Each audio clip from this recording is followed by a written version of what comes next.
ঘাঁটিতে বিদেশি সেনা নেই, আমেরিকার দাবি ভিত্তিহীন মাওলানা আমির খান মুত্তাকি।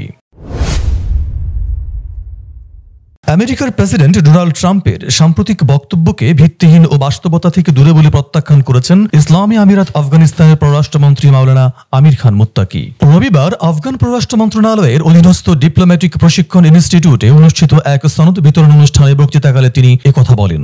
মাওলানা মুত্তাকি বলেন, সম্প্রতি বাগরাম ঘাঁটিতে বিদেশি সেনা উপস্থিত থাকার যে দাবি করা হয়েছে তা বাস্তবতা থেকে অনেক দূরে। তিনি আরো বলেন, আফগানিস্তান কখনোই কোনো বিদেশি সেনাবাহিনীর সামরিক উপস্থিতি মেনে নেবে না। এই বার্তা যেন স্পষ্টভাবে এবং খোলা কান দিয়ে শোনা হয়। ইমারতে ইসলামিয়ার অবস্থান স্পষ্ট করে তিনি জানান, আমরা আজ পর্যন্ত কোনো বিদেশি দেশের সঙ্গে সামরিক সম্পর্ক স্থাপন করিনি এবং ভবিষ্যতেও তা করব না। তবে আন্তর্জাতিক সম্প্রদায়ের সঙ্গে রাজনৈতিক, অর্থনৈতিক ও কূটনৈতিক সম্পর্ক গড়ে তোলার ক্ষেত্রে আমরা প্রতিশ্রুতিবদ্ধ।